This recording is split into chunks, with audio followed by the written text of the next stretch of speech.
David, where are you from? Where am I from? Good question, Craig. Thank you. Where am I from? I grew up in Gloucestershire. Originally, early years in South Wales. Family's Welsh, but grew up in a few places around the England-Wales border, and then the Cotswolds. Oh, beautiful part of England. It's very nice. Did you go to school there? Oh yes. And what do you remember about it? I mean, growing up there, it was country, very rural. Very green. Very green, and playing a lot of cricket and rugby. Was it boring? A little bit. If I'm honest, I did have a desire to get out and see the world. Now, a little bit older, I kind of look back and think, oh, that's pretty. Different shades of green, different types of green, country pubs, that kind of thing. So where did you study?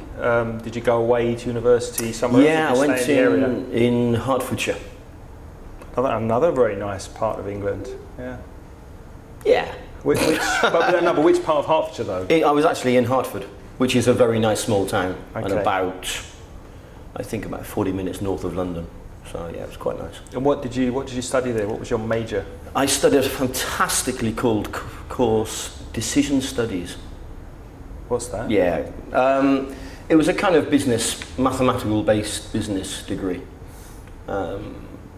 I'm still not exactly sure why, but that's what it did. And did that lead on to a job when you left university, or what happened when you finished studying? Yeah, I moved to London, like a lot of people, and I ended up doing a job in a marketing company for, I think, must be nearly 10 years. So that was kind of my first working life, was in marketing in London. And were you living in the centre of London? Living around Clapham, Wimbledon, Putney, that kind of area.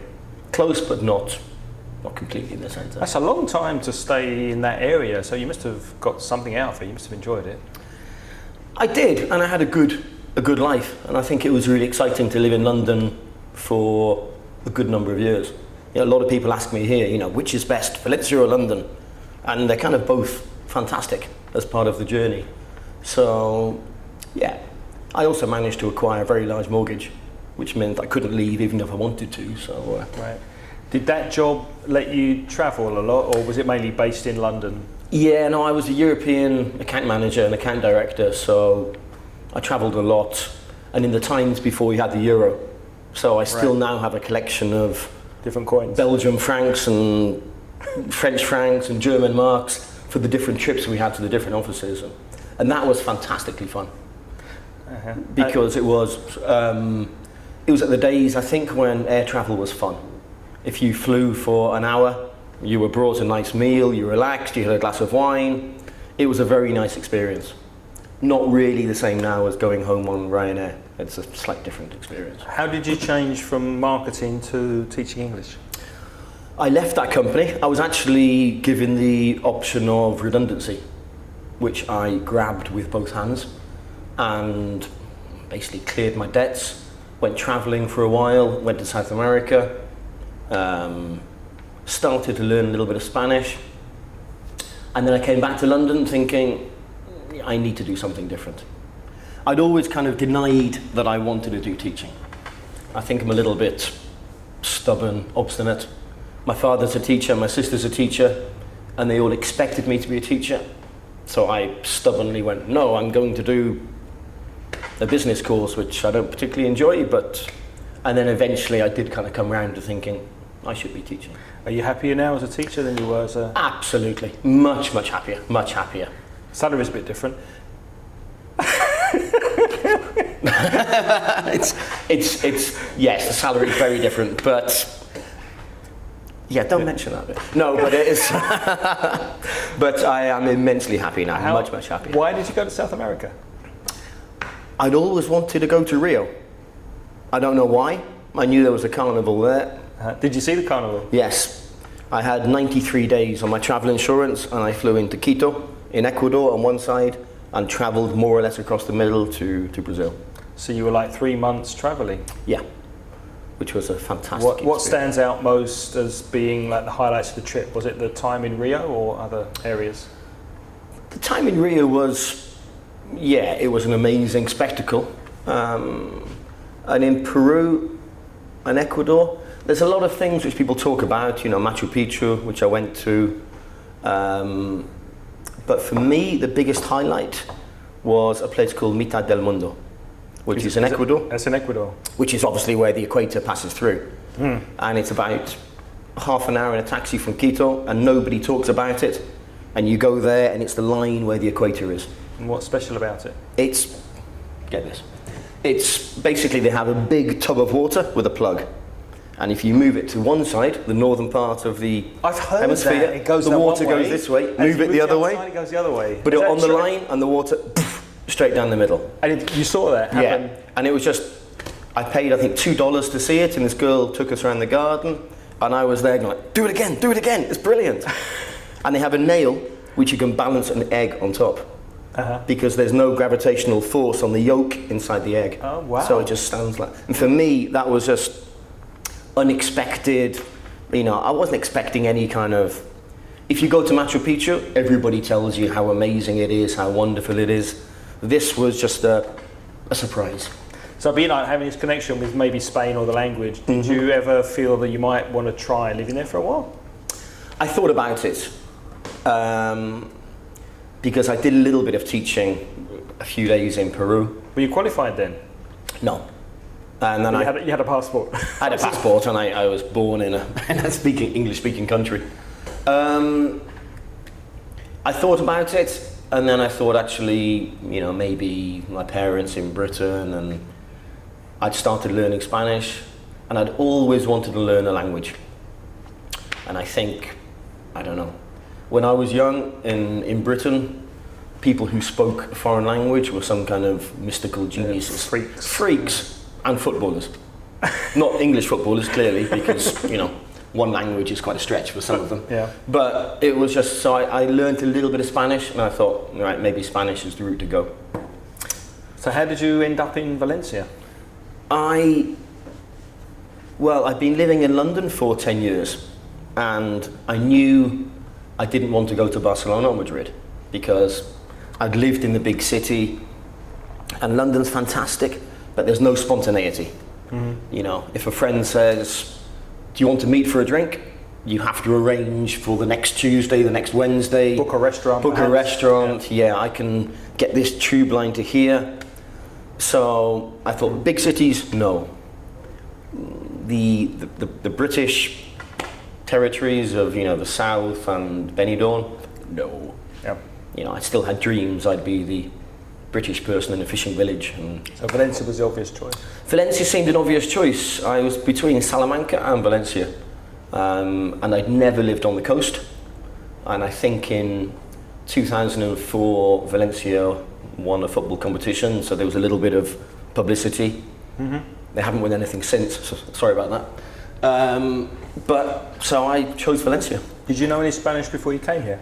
Well, the little bit that I'd learnt in South America, yeah, but that was basically based around ordering beers and accommodation and travel tickets, and I thought I was fantastic in Spanish, but clearly I wasn't. David, if you could learn something new, what would you choose? Is there anything you'd be keen on in learning? I think I should learn Russian because my wife's Russian. And you've met her in-laws? I've met her mother. Does her mother speak English? A few words, actually. But she also does the very British thing of speaking slowly and loudly in Russian and thinking I will understand what she's saying. Although my mother-in-law is the only person I'd be able to speak with, really. So, as a objective, or have you ever been to Russia? I haven't. And is that on the cards? It is. The irony is, it's a lot easier for me to go to Russia than it is for Masha, my wife, because there's a slight complication with, you know, she now has a Spanish passport. So if you're Russian and arrive with a Spanish passport and you're also a Russian citizen, it can become complicated. So as a Westerner, it's very easy for a Spanish or British person to go, no problem. On a tourist visa? On a tourist visa, yeah. But we will. Normally, the last time we met her mother, it was in Prague. So she travelled to Prague, we went from Valencia to Prague in the middle. And you met? Yeah. What do you do with your free time when you're not working? Free time?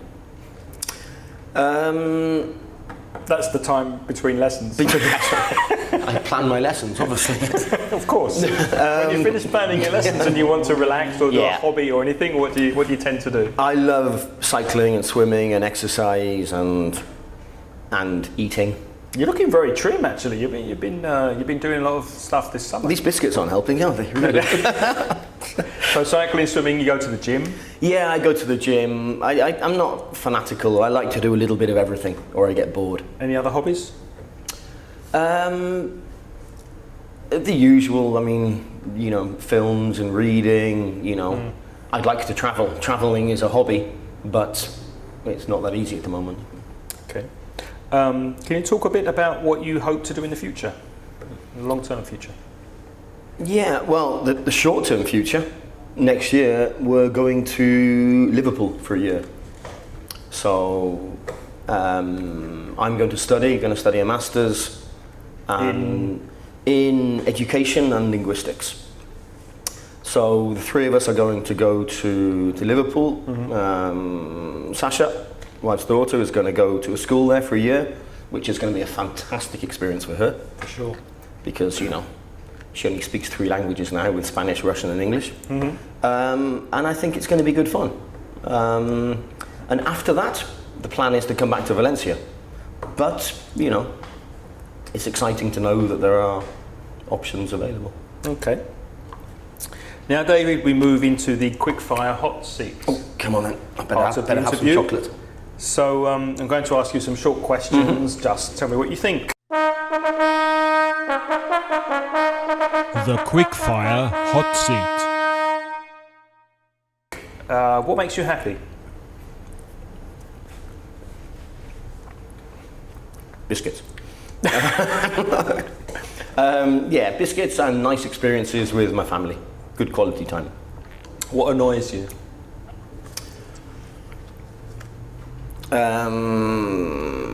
Cycling in Spain and inconsiderate drivers.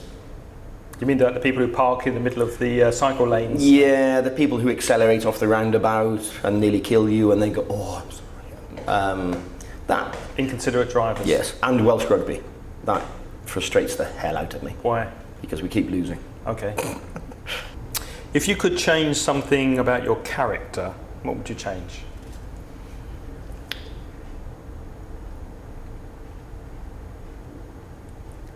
I think I would be quicker to do things that make me happy. You seem quite spontaneous. Are you like a thinker and a ponderer? And I am a bit of I like things to be done perfectly. So maybe it's the perfectionist side. I do like a bit of spontaneity, but I also like to be in control of things. Okay. So maybe I should just relax a little bit and have another biscuit. Have another biscuit. If you could go back to your teens or your early 20s, what advice would you give a younger David? I think this links into the last point quite nicely. I did a job which was paid quite nicely and I had good experiences, but it wasn't what's in my heart. It wasn't what truly makes me happy. So the advice I would have given myself is to, go for what makes you happy. Don't worry about your money and don't worry about what people think you should do. Perhaps that's a cliche now, but now I truly appreciate that's what you've got to do. No, not at all. I agree. Go with follow your passion and follow what you enjoy doing. David, if you had 6,000 euros to spend on yourself... 6,000. 6,000, Okay. what would you buy? Flight tickets. To... Is it for me or for the family? For you. Or in business class, first class then obviously. Only you. I think I would go and see some friends in Australia or New York.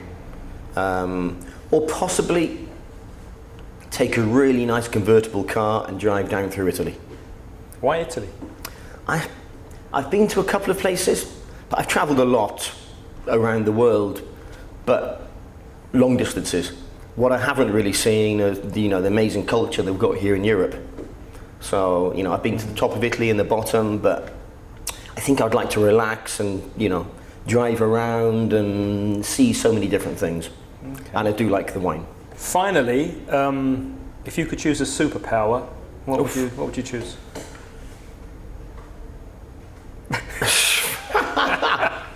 A superpower.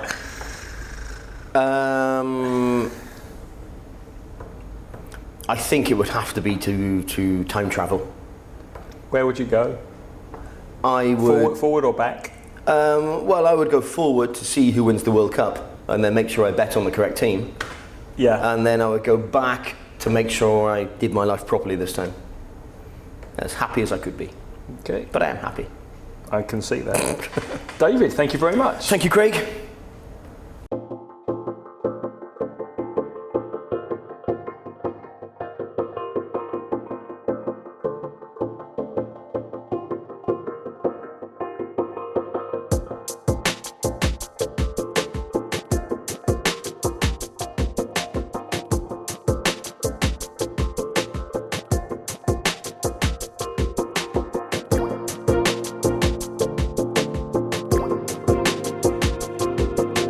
I was actually given the option of redundancy, which I grabbed with both hands.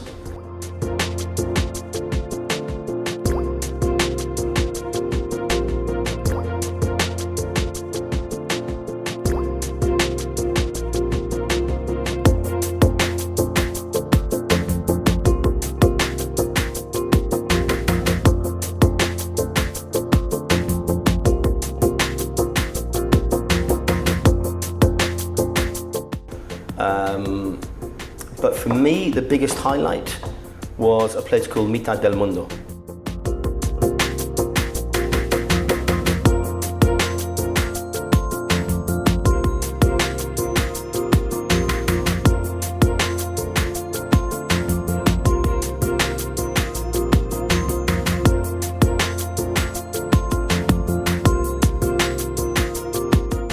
And they have a nail which you can balance an egg on top. Because there's no gravitational force on the yolk inside the egg. Oh, wow.